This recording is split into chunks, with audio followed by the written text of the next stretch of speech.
राम का अपना रावण, हर राम का अपना दशहरा।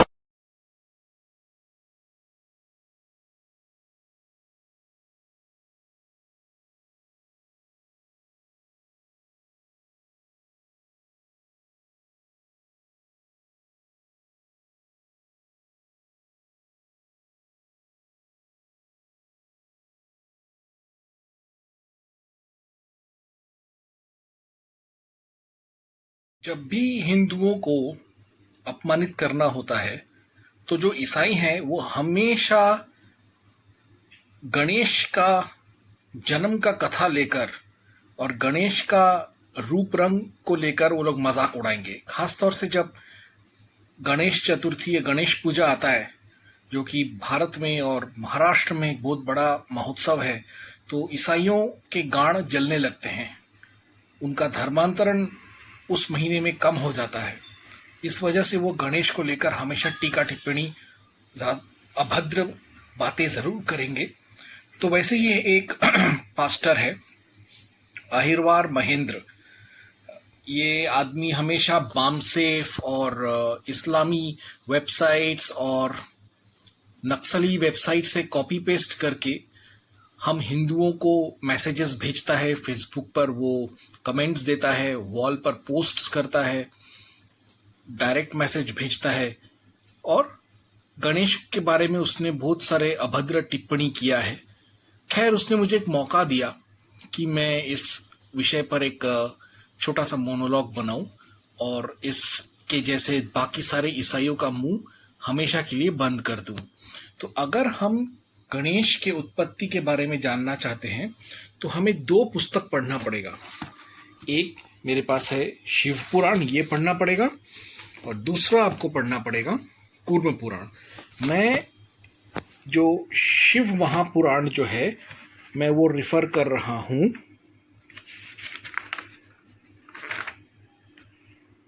श्री शिव महापुराण, खेमराज श्री कृष्णदास प्रकाशन बंबई। और जो कूर्म पुराण है वो तो मेरा पसंदीदा गीता प्रेस गोरखपुर का है। तो अब हम दर बर दर इस अहिरवार महेंद्र पास्टर का गणेश के जन्म के प्रसंग पर को लेकर जो अभद्र टिप्पणी किया है उसका जवाब देंगे। और उसके बाद प्रत्युत्तर में, चूंकि उसने जो सवाल पूछे उसका प्रत्युत्तर में मैं भी ईसाईयत को लेकर सवाल पूछूंगा, जो कि मेरा आम्बेडकरवादी संविधान में मेरा अधिकार है। तो इसका जवाब देने के लिए आपको कूर्म पुराण का पूर्व भाग 15.201 to 203, 218 पढ़ना पड़ेगा।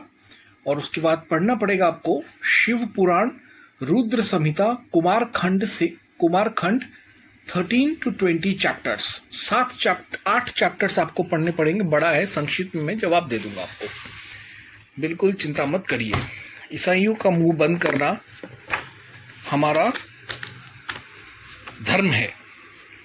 तो सर्वप्रथम हम पढ़ रहे हैं कूर्म पुराण पूर्व भाग 15.201 to 203, 218।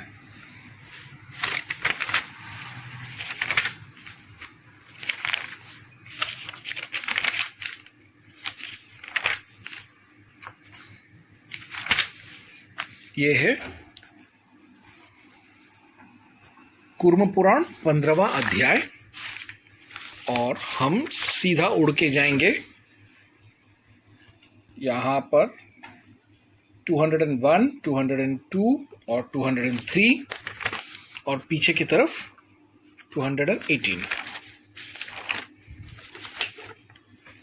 तो ऐसा है, इसका मैं पृष्ठभूमि आपको देता हूं। एक राक्षस था, उसका नाम था अंधकासुर, माफ कीजिएगा, एक असुर था, उसका नाम था अंधकासुर। वो शिव पार्वती पर आक्रमण करता है और शिव उसे अपने त्रिशूल से मार देते हैं। तो जब त्रिशूल पर वो टंगा हुआ था तो वो शिव और पार्वती से माफी मांगता है, उन पर ध्यान करता है, उनकी स्तुति करता है और शिव और पार्वती उसे क्षमा कर देते हैं। वहीं से दरअसल गणेश की उत्पत्ति का पूरा प्रकरण शुरू होता है। ये देखिए, एवं स्तुवन्तं भगवान शूलग्रादा देवरोप्यतम तुष्टः प्रोवाच हस्ताभ्यां स्पृष्टाथ परमेश्वरः प्रीतोहं सर्वथा दैत्यस्तवेनानेन साम्प्रतं संप्राप्य गणपत्यं मे सन्निधाने वसामरः अरोगच्छिन्न संदेहो देवैरपि सुपूजितः नंदीश्वरस्यानुचरः सर्वदुःख विवर्जितः।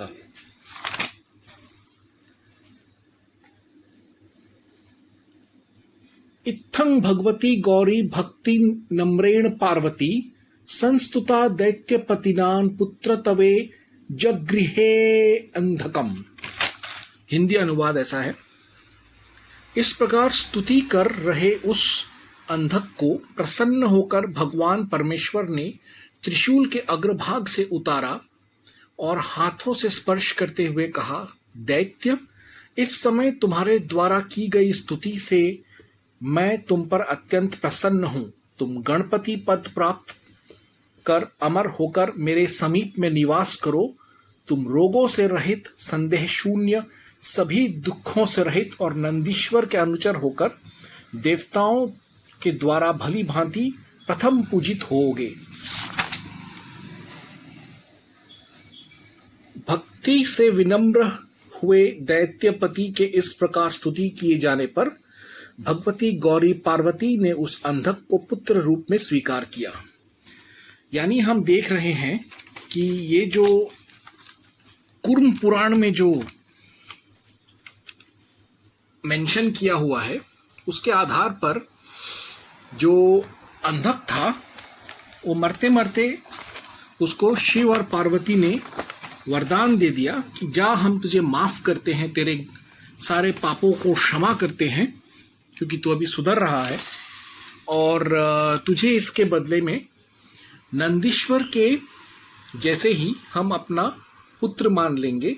नंदीश्वर के समान तू हमारे परिवार का सदस्य बनेगा, हमारा पुत्र बनेगा, और तू शिवगणों का अधिपति बनेगा, गणपति बनेगा।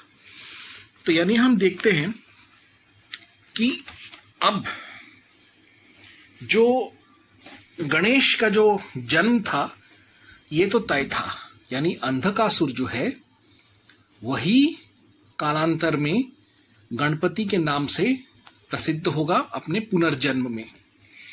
तो इसी वजह से, इसी चीज को दर्शाने के लिए कि जो अंधकासुर था वो पहले असुर था। अंधकासुर कोई देवता तो था नहीं पहले अपने जन्म में। अंधकासुर वो एक असुर था। तो इस असुर को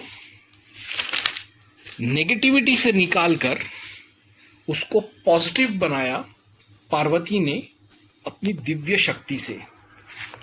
इसी चीज को सिंबलाइज करने के लिए, इसी चीज को हमारे लौकिक परिस्थिति में हमको समझाने के लिए पार्वती ने अपने शरीर के नहाने से पहले शरीर के मैल या जो शारीरिक मैल रहता है उससे उसने गणेश को बनाया। तो अभी हम शिव पुराण रुद्र संहिता कुमार खंड का अध्याय 13 का हम चैप्टर 13 का वर्सेस पढ़ेंगे। इसमें संस्कृत और हिंदी दोनों हैं, लेकिन संस्कृत पढ़ने में काफी समय चला जाएगा, इसलिए मैं हिंदी ही आपको बता रहा हूं। एक समय जया विजया नाम वाली सखी यह सब पार्वती के साथ मिलकर विचार करने लगी। शिवजी की आज्ञा में उनके संपूर्ण गण रहते हैं, यद्यपि वे नंदी भृंगी को आदि लेकर जैसे उनके हैं वैसे हमारे नहीं। वे असंख्याक प्रथम गण है, परंतु उनमें से हमारा एक भी नहीं है। वे शंकर की आज्ञा से सब द्वारे स्थित रहते हैं, यद्यपि वे सब हमारे ही हैं, पर हमारा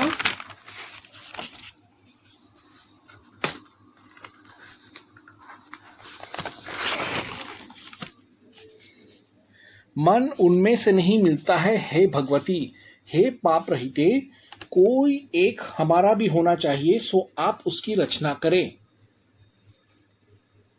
ब्रह्मा जी बोले, पार्वती देवी सखियों के यह सुंदर वचन सुनकर इस बात को हित मानकर उसके करने की इच्छा करने लगी। तो यहां हम देखते हैं कि पर तभी पार्वती ने सोचा कि अब मुझे अपना खुद का गण बनाना चाहिए, अपना खुद का सेवक बनाना चाहिए।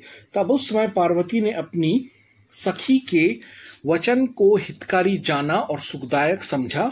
एक समय पर माया परमेश्वरी पार्वती मन में कुछ समय विचार कर कि कोई अत्यंत श्रेष्ठ मेरा सेवक हो, जो सब कार्य करे, जो मेरी आज्ञा के बिना रेखा मात्र भी चलायमान न हो। यह विचार कर पार्वती ने अपने शरीर के मैल से सब लक्षण संपन्न एक पुरुष निर्माण किया, जो सब शरीरों के अवयव से निर्दोष, सब अवयवों से सुंदर, विशाल और सब शोभा से संपन्न महाबली पराक्रमी था। तब वो अनेक प्रकार के वस्त्र यथाविधि देकर तथा अनेक प्रकार के अलंकार और बहुत से आशीर्वाद देकर, तुम मेरे पुत्र हो, दूसरा कोई यहाँ नहीं है, इस प्रकार वह पुत्र पार्वती के प्रति माता कहकर बोला। यानी हम देख रहे हैं कि दरअसल जो असुर था, जिसका नाम था अंधकासुर, वो नेगेटिविटी से यानी नकारात्मक जिंदगी से पुनर्जन्म में सकारात्मक बनना चाहता था, और इसका आशीर्वाद भी शिव पार्वती ने दिया।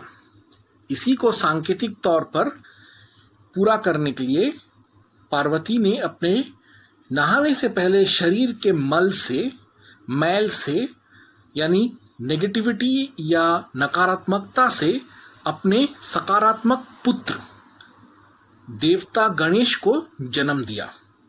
यानी उस मैल से या उपटन से जो मूर्ति बनाया गणेश उस बालक का, उसके अंदर जो आत्मा जो गया, वो आत्मा था अंधकासुर का। जैसा कि अंधकासुर को बोला गया था कि तुम हमारे परिवार का हिस्सा बनोगे, बेटा बनोगे, गणपति बनोगे, नंदी समान बनोगे।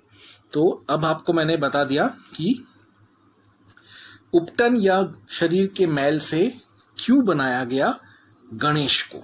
ठीक है, तो अब मैं पहला सवाल उसका जवाब दूंगा इस ईसाई पास्टर का। वो कहता है, वैसे शिव शंकर क्यों पहचानेगा गणेश क्योंकि गणेश शिव शंकर का जैविक पुत्र तो है ही नहीं, ना ही शिव शंकर गणेश का बायोलॉजिकल बाप है। डीएनए टेस्ट कर लो। अच्छा, तो मुझे एक बात बताइए, शिव शंकर क्यों नहीं पहचानेगा गणेश को? शिव शंकर बशर्ते पहचानेगा गणेश को, क्योंकि कूर्म पुराण में ही लिखा है कि शिव और पार्वती दोनों ने मिलकर अंधकासुर को अपना पुत्र बनने का, अपना गणपति बनने का, नंदीश्वर समान बनने का वरदान दिया था। तो जब ये वरदान दिया गया था, तब वहां पर अंधकासुर, शिव और पार्वती तीनों थे। तो तीनों को मालूम था कि ये पुनर्जन्म लेने वाला है गणपति के रूप में, पार्वती के पुत्र के रूप में अगले जन्म में। तो शिव को तो पता ही था। तो लेकिन ये सवाल सही है कि शिव जो है वो क्यों ऐसा बात कर रहा था कि ये कौन है, ये बालक कहाँ से आया है, इसको मारो। वो पहचान क्यों नहीं पाया, वो मैं आपको भी मैं बताता हूँ। शिव ने पहचान लिया था कि ये मेरा पुत्र है, उसका प्रमाण शास्त्रों में ही है। हम वही शिव पुराण के अभी रुद्र संहिता कुमार खंड का 14वां अध्याय का 63वां मंत्र पढ़ेंगे। 63वां मंत्र जो है वो ऐसा बोल रहा है, ब्रह्मा जी बोले, हे नारद जी, अनेक लीला करने में चतुर भगवान शंकर लौकिक की गति को दिखाते हुए यह कहकर मौन हुए। यानी जो भगवान शंकर जो थे वो जानबूझकर लीला कर रहे थे, जानबूझकर, अगर आप हमारी देसी भाषा को समझे तो वो नाटक कर रहे थे, ताकि वो गणेश का परीक्षा ले सके, यानी अंधकासुर का जो पुनर्जन्म हुआ है उसका वो परीक्षा ले सके, और साथ साथ में ये भी प्रमाणित कर सके कि उन्होंने अपने पुत्र को जो गणपति बनाया है, गणाधिपति बनाया है, वो नेपोटिज्म या अपने बच्चे को या पार्वती के बच्चे को ही ऊपर उठाने के लिए इस वजह से चालाकी करके, आरक्षण करके उसने अपने बेटे को पिछले के दरवाजे से उसको गणाधीश नहीं बनाया।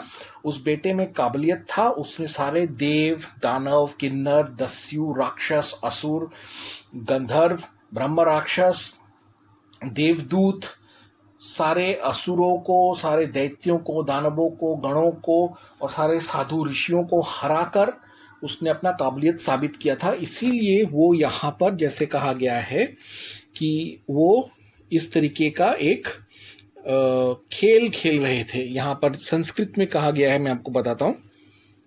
यहाँ पर ब्रह्मोवाच इत्युक्ता शंकरो ब्रह्मन् नाना लीला विशारदः वीरराम मुनि श्रेष्ठ दर्शयांग लोक की किंग गतिम, यानी लोक गति, जो आमतौर पे जो लोकायुक्त या लोकाचार है, लोक व्यवहार है, उसको देखते हुए उन्होंने जानबूझकर गणेश के ऊपर आक्रमण करवाया, ताकि उसका परीक्षा हो सके, ताकि उसका कोई उस पर इल्जाम ना लगाए कि गणेश को जबरदस्ती थोपा गया हिंदू समाज के ऊपर, ताकि युद्ध हो और गणेश अपनी सामर्थ्य, अपना शक्ति, अपना मृत्युंजय सामर्थ्य दिखा सके, अपना युद्ध कौशल दिखा सके कि हाँ वो गणपति बन सकता है। और यहाँ पर इस पूरे युद्ध के प्रकरण से भगवान शिव अपने गणों को और क्षत्रिय समाज को एक संदेश भी देना चाहते थे, जो कि इसी अध्याय 14 के 62 श्लोक में है। इस कारण सब मेरे वीर आदर से मेरा वचन सुने, सर्वथा युद्ध करे, जो होना होगा सो अवश्य होगा। यानी वो जो सारे जो लोग थे वो पीछे भागते आ रहे थे गणेश के ताकत से हार कर, इसीलिए शिव ने कहा कि जो होगा होगा, देखा जाएगा, तुम युद्ध से कभी डर कर नपुंसक बनकर भागो मत, युद्ध करो।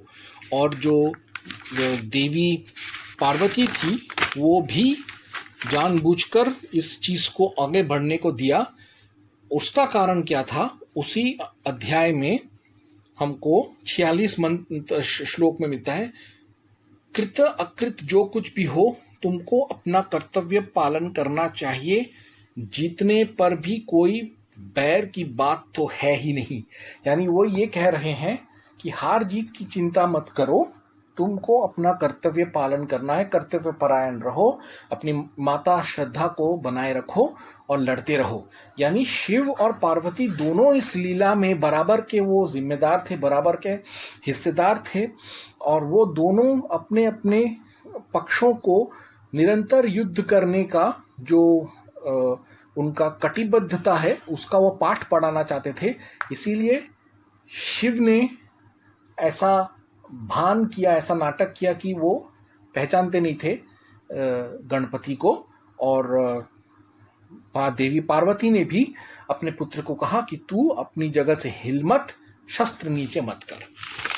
ये बात अभी आपको समझ में आ गया कि पहला सवाल जो था कि शिव शंकर ने गणेश को पहचाना नहीं, इसका मैंने जवाब दे दिया। अब दूसरा देखते हैं। न ही शिव शंकर गणेश का बायोलॉजिकल बाप है, डीएनए टेस्ट करा लो नारायण दत्त तिवारी और रोहित शर्मा की तरह, क्योंकि गणेश शिव शंकर का जैविक पुत्र तो है ही नहीं। अब मुझे एक बात बताओ मेरे ईसाई आकाओं, कि तुम जीसू का लाश लेकर आओ, जीसू का जो ट्यूरिन श्राउड है या जीसू का जो खून वेटिकन चर्च में है, यहाँ तक कि जीसू का लंड का जो चमड़ा है वो भी वेटिकन सिटी में है, उसका डीएनए टेस्टिंग कराओ और पता लगाओ कि उसका बाप जेहोवा और मेरी है कि नहीं, या गैब्रियल है। अभी तुम मेरी के डीएनए के लिए उसके डीएनए सैंपल्स लेकर आओ, जेहोवा का डीएनए सैंपल्स लेकर आओ, जेहोवा का सीमन, उसका वीर्य का सैंपल लेकर आओ, मेरी का खून, उसका रज और उसका सेक्सुअल एक्सक्रीशन का सैंपल लेकर आओ, जीसू का डीएनए टेस्टिंग करने के लिए ला सकोगे? तो तुम ऐसे कैसे गंदी बात कर रहे हो डीएनए टेस्टिंग कराने के लिए शिव, गणेश, पार्वती का? शिव, गणेश, पार्वती ये सब शक्तियां हैं, एनर्जी का कभी कोई डीएनए नहीं होता, आग का डीएनए नहीं होता, सूरज के किरणों का डीएनए नहीं होता, केमिकल कॉम्पोजिशन नहीं होता, एनर्जी का कभी कोई केमिकल कॉम्पोजिशन नहीं होता, इलेक्ट्रिसिटी का, विद्युत का कोई एनर्जी का ही एक रूप है, इलेक्ट्रिकल एनर्जी का कोई डीएनए या केमिकल कॉम्पोजिशन नहीं होता। तो जो सर्वशक्ति है, सबसे उच्च शक्ति है, उसका डीएनए, आरएनए या उसका केमिकल कॉम्पोजिशन कैसे होगा? ठीक, तो मैंने इसका सेकंड सवाल का मैंने जवाब दे दिया। और इस ईसाई ने कहा 1 टन बदबूदार मैल से तत्काल निर्मित। तो यहां पर हमने पहले ही पढ़ा है इस श्लोक में कि पार्वती कहती है, यह विचार कर पार्वती ने अपने शरीर के मैल से सब लक्षण संपन्न एक पुरुष निर्माण किया। इसका मतलब ये हुआ कि जो गणेश जो थे वो कोई बदबूदार मैल से पैदा नहीं हुए थे, वो शारीरिक मैल से पैदा हुए थे। और जो देवी देवता होते हैं वो शुद्ध होते हैं, वो शुद्ध, पवित्र, सात्विक, परम सात्विक शक्ति थी पार्वती। तो उसके शरीर से बदबू, मैल या बदबूदार मैल ये कैसे आएगा? उसका शरीर का जो स्नान करने से पहले जो पसीना मैल रहता है उसी से उसने बनाया था, उसमें बदबू वगैरह का कहाँ, इसमें कोई जिक्र है ही नहीं, बदबूदार मैल। ठीक है, अभी दूसरी बात में एक और बात बोलना चाहूंगा। इसमें उसने ये बोला कि नवजात भारी भरकम गणेश कैसे चौकीदारी करने लगा। इसका भी जवाब शिव पुराण में है। तो इसमें लिखा गया है, यह विचार कर पार्वती ने अपने शरीर के मैल से सब लक्षण संपन्न एक पुरुष निर्माण किया। उसने एक पुरुष शिशु को निर्माण किया, सर्व लक्षण संपन्न, जो सब शरीरों के अवयव से निर्दोष, सब अवयवों से सुंदर, विशाल और सब शोभा से संपन्न, महाबली, पराक्रमी था। इसमें वो कोई मोटा, भारी भरकम नवजात शिशु नहीं था। तब वह अनेक प्रकार के वस्त्र यथाविधि देकर तथा अनेक प्रकार के अलंकार और बहुत से आशीर्वाद देकर, यानी बहुत सारा आशीर्वाद दिया उसको, बहुत सारे वस्त्र दिए, बहुत सारे जेवर और अलंकार दिए। तुम मेरे पुत्र हो, दूसरा कोई यहाँ नहीं है। यह इस प्रकार का वह पुत्र पार्वती के प्रति माता कहकर बोला। इसमें भी कोई गंदगी नहीं है। अपने उसको उस पुरुष शिशु को उसने अपना बेटा माना, बच्चे को अपना बेटा माना। गणेश जी बोले, तुम्हारा क्या कार्य है? मैं तुम्हारा कार्य क्या करूं? पुत्र के ऐसा कहने पर पार्वती बोली, देवी बोली, हे तात, मेरे वचन सुनो, तुम मेरे द्वारपाल बनो। तुम मेरे पुत्र होने के कारण मेरे हो, दूसरे किसी के नहीं हो। हे पुत्र, मेरी आज्ञा के बिना कोई मेरे घर के भीतर न आने पावे, चाहे कोई कितनी ही हट करे पर आने न देना।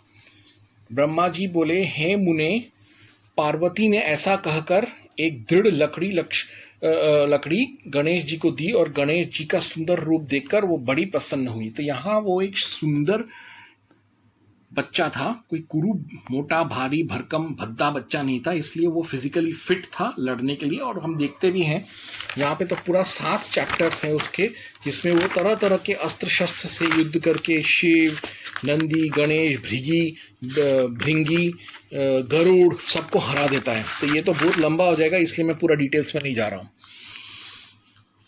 और फिर देखिए, ये मादरचोद ईसाई अहिरवार महेंद्र, इसकी माँ की चूत, ये लिखता है, पार्वती नहा रही है बिना गेट और कुंडी लगाए। मुझे लगता है ये अहिरवार महेंद्र की जो माँ है वो बादशेबा की तरह खुले में नहाती है, गांड, भोसड़ा, चूत और स्तन दिखाकर। इसीलिए वो ऐसा गंदा बात ना पार्वती के बारे में, पार्वती जैसे सात्विक देवी के बारे में बोल सका। तो अभी हम देखते हैं कि वो कहाँ नहा रही थी। ठीक है, उसका भी जिक्र रुद्र संहिता कुमारखंड अध्याय 13 में है। सब प्रश्नों का जो ईसाई करते उसका सब हमारे शास्त्रों में जवाब है। ये देखिए, इसका जवाब यहां पे आपको मैं प्रत्यक्ष पढ़ के सुनाता हूं। देखिए, यहां देखिए, श्लोक पढ़ते हैं हम 18। एक समय पर, नहीं ये तो दूसरा हो जा रहा है। हाँ, इसका 15वां पढ़ते हैं। एक समय पार्वती देवी स्नान करती थी, नंदी द्वार पर बैठे थे। शिवजी ने उसके निषेध को न मानकर उसे घुड़क कर भीतर प्रवेश किया। तो यानी शिवजी को आता हुआ देखकर परम सुंदरी जगदम्बिका लज्जित हो तुरंत उठ बैठी। यानी वो दरवाजे पर बैठा हुआ था। आपका घर है, आपका घर है, घर में बाथरूम है। अभी मैं अहिरवार महेंद्र से पूछूंगा, क्या तेरी माँ दरवाजे का कुंडी खोलकर वो गुसल खाने में क्या तेरा गुसल खाने में ऐसी बैठी रहती है क्या?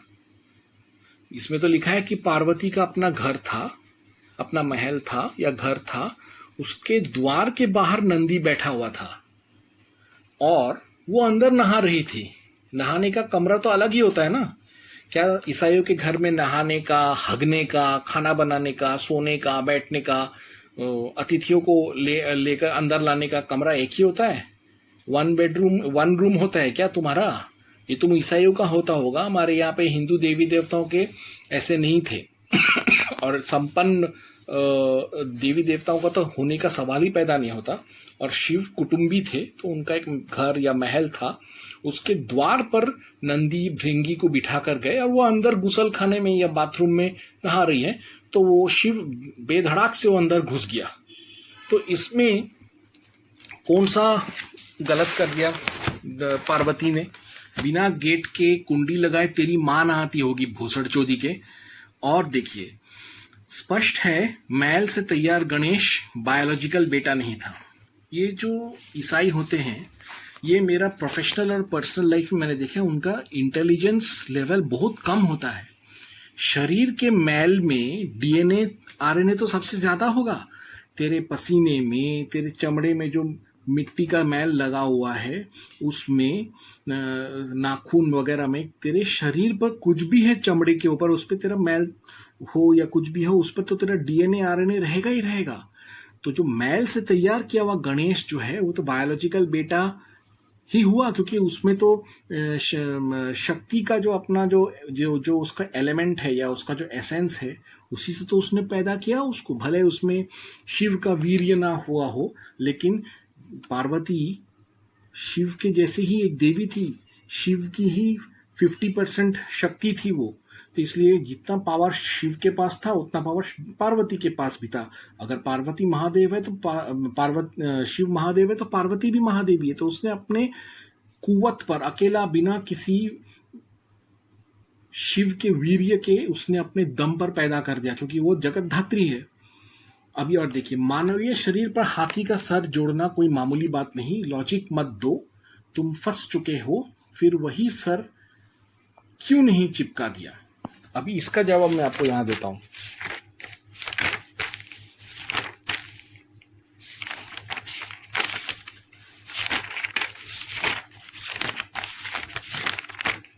हाँ, तो अभी हम कुमारखंड का 17वें अध्याय में है।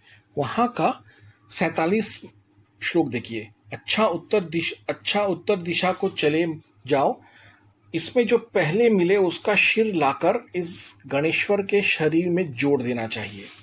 तो ऐसा आज्ञा दिया ब्रह्मा ने। उत्तर दिशा को गए सारे देवता, प्रथम उनको एक दांत वाला हाथी मिला। उन्होंने उसका शिर काटकर लाए गणेश के कंध पर संयुक्त कर दिया। अब मैंने आपको पहले ही बताया कि जो अंधकासुर था उसको पहले से ही बोला गया था कि तू गणपति बनेगा, तू हमारा बेटा बनेगा, ऐसा शिव पार्वती ने वचन दिया था। उस वचन की पूर्ति करने के लिए ही उस हाथी को मारा गया। वो हाथी कोई और नहीं, अंधकासुर ही था, क्योंकि उसी हाथी को मारने के बाद ही उसका सर जाएगा, उसका आत्मा उस बालक जिसका सर कटा बालक था उसके सर पर चिपकाएगा, तो उसका आत्मा उसके अंदर जाएगा। तो इसीलिए उसने ये गणेश का सर हाथी का लगाना पड़ा, और कोई कारण नहीं था। दूसरा, जो उसका जो सर जो था, शिव के त्रिशूल में इतना वेग है और इतना शक्ति है कि उसका सिर कहाँ जाकर खंड खंड हो गया, किसी को नहीं मिला, और उनके पास समय नहीं था कि वो उस सिर को ढूंढ सके। ढूंढना संभव नहीं था क्योंकि सिर कटा था शिव त्रिशूल से। और तीसरी बात, अगर उसकी जगह उसी बच्चे का सर बनाकर चिपका देते उसके शरीर पर, तो फिर जो अंधकासुर को जो वचन दिया था कि तेरा आत्मा वापस मेरे कुटुंब में पैदा होगा, मेरा बेटा बनकर और मेरा गणपति बनकर, वो पूरा कैसे होता? अंधकासुर का वापस जन्म हुआ इसकी तरह। किसकी तरह? उस एक दांत वाले हाथी की तरह। उसका सर काटा, उसकी आत्मा उसके सर के साथ मिलकर गणेश के सर पे लगाने के बाद ही ये वचन शिव पार्वती का अंधकासुर को दिया हुआ सत्य हुआ। ये मैं शास्त्रों के बलबूते पर कह रहा हूं, एक एक बात, कोई अपने मन से नहीं दे रहा हूं। और आखिरी में जो ये बोला उसने, मानवीय शरीर पर हाथी का सर जोड़ना कोई मामूली बात नहीं है। तो मैं, ये पहली बार नहीं है कि किसी अहिरवार महेंद्र लौड़े के कुत्ते के पिल्ले ने मुझसे ये सवाल किया है। एक बार एक ईसाई लड़की ही थी, मिनोश्का डिसूजा, जो एक मॉडल थी। जब हम लोग अंधेरी ईस्ट में महाकाली केव्स में शूटिंग करने जा रहे थे, तो तब भी उसने मुझे, मैं गणपति का एक किताब पढ़ रहा था, तो उसने मुझे बोला था, मुझे तो ये समझ में नहीं आता कि गणपति के शरीर पर हाथी का सर कैसे लगाया। तो इसके ऊपर चीन और रूस ने काफ़ी रिसर्च किया है। उन लोगों ने एक रिसर्च किया चीन ने, और बोला है कि हेड ट्रांसप्लांट हम अभी कर सकते हैं, यानी एक इंसान का सर दूसरे इंसान के धड़ पर लगाना। अभी चीनियों को ये टेक्नोलॉजी आ गया है।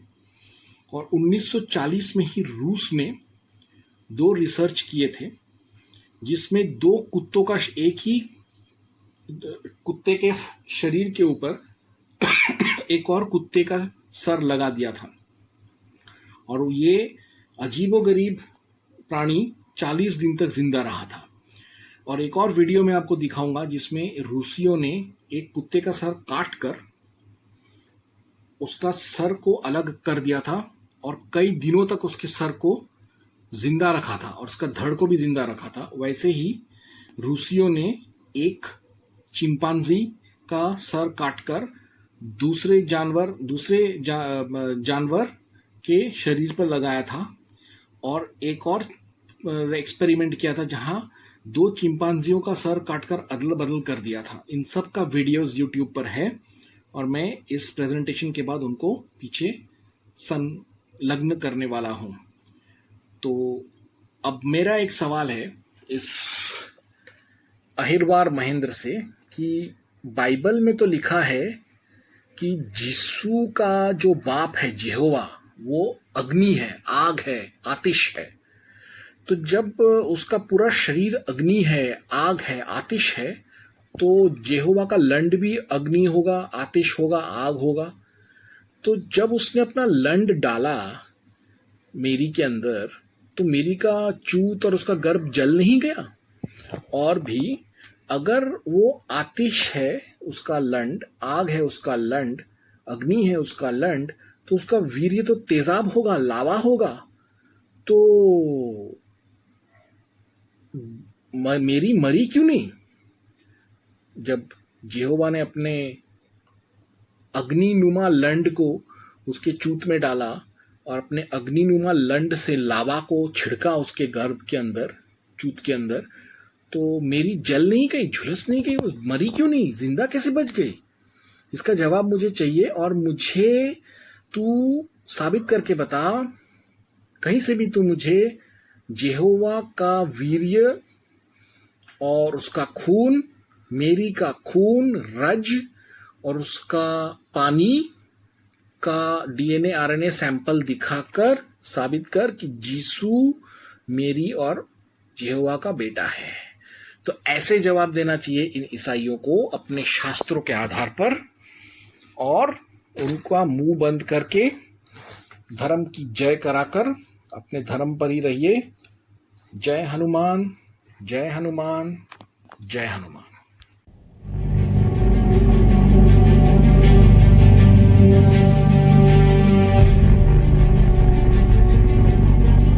क्या ये मुमकिन है कि किसी शख्स का सिर दूसरे के शरीर पर लगा दिया जाए और नीचे की पूरी बॉडी बदल दी जाए? इस तरह की कहानियां अब तक हॉलीवुड फिल्मों में आम हैं, लेकिन चौंकिए मत, अब ये सब कुछ हकीकत बनने वाला है। अभी तक आपने लीवर ट्रांसप्लांट, हेयर ट्रांसप्लांट और किडनी ट्रांसप्लांट के बारे में सुना होगा, लेकिन चीन में गर्दन के निचले हिस्सों को बदलने की तैयारी में जुटे हैं डॉक्टर। चीन की हार्बिन मेडिकल यूनिवर्सिटी के ऑर्थोपेडिक सर्जन डॉक्टर रे ने इस नामुमकिन से लगने वाले ऑपरेशन की तैयारी कर रहे हैं। डॉक्टर रे ने इस ट्रांसप्लांट का एक्सपेरिमेंट चूहों और बंदरों पर कर चुके हैं, लेकिन सवाल ये है, क्या शरीर ट्रांसप्लांट करने का जो दावा किया जा रहा है वो वाकई मुमकिन हो पाएगा?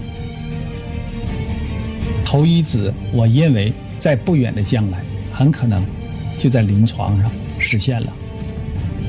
डॉक्टर रे ने के इस दावे पर यकीन करना तो मुश्किल हो रहा है, लेकिन उनका दावा है कि उन्होंने बंदरों और चूहों पर इस तरह का कामयाब ट्रांसप्लांट अंजाम दिया है। डॉक्टर रे ने चूहों पर ट्रांसप्लांट के हजारों से ज्यादा ऑपरेशन कर चुके हैं। ऑपरेशन के बाद चूहे 1 दिन से ज्यादा जिंदा भी रहे।